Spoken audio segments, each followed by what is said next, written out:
and invite the Deputy Minister of Foreign Affairs of Belarus to take the floor.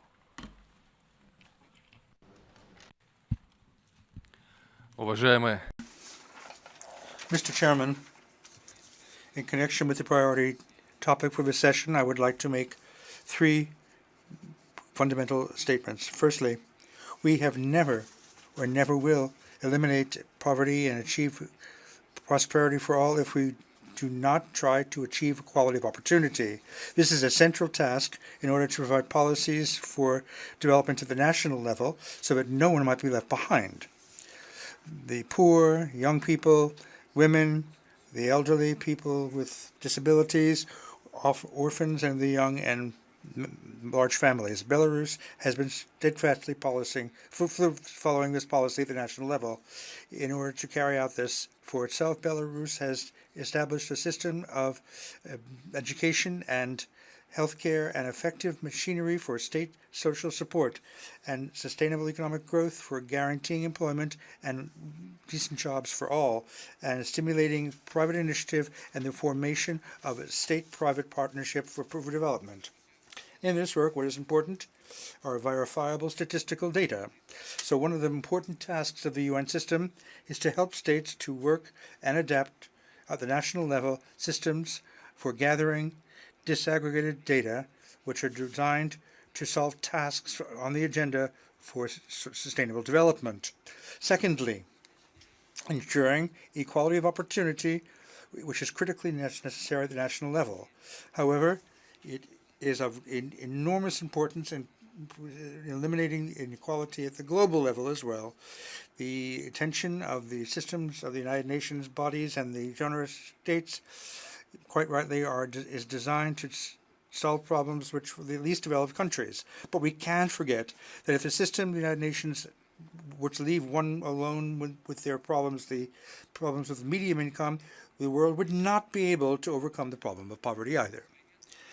The real realities in the combating of poverty requires weighted global approaches. In this context, we see that very useful the machinery for international technical system, which has shown itself to be effective as a resource and which has allowed us optimally to take into account the interests of those countries which are recipients and the donor countries in achieving the purposes of sustainable development.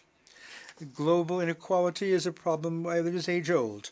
In and of itself, the objective laws of development of capital do not dovetail with the priorities for sustainable development, and our opportunity to put an impact on this process is limited.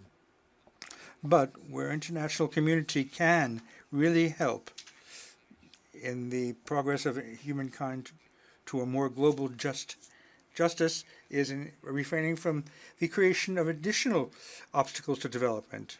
What we have in mind here is the refraining from selfish, politically motivated unilateral steps in measures of an economic coercion, destructive sanctions, and protectionist instruments to protect the strong to the detriment of those countries who are in need of support for their development.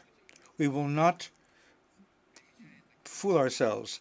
In taking up such measures, humankind can, of course, carry out certain agenda items, but certainly not the agenda for sustainable development. Thirdly, a word on the overwhelming significance of responsible partnership. In submitting to the United Nations its first national report on achieving the SDGs for 2017, Belarus put forward formation of a partnership for a network of national coordinators in sustainable development.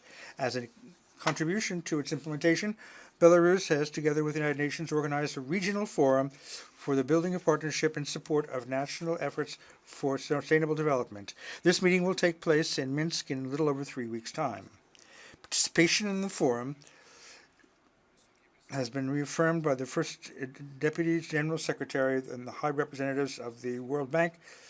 And this meeting, we hope, will have representatives of countries from Europe and the CIS, and will not only enable us to increase collective experience as it's been accumulated in achieving the SDGs, but also will give us a new qualitative contribution to the architecture of global partnership for development. I would like to then take this opportunity to invite those in the region and all those interested to take part in this forum. Thank you.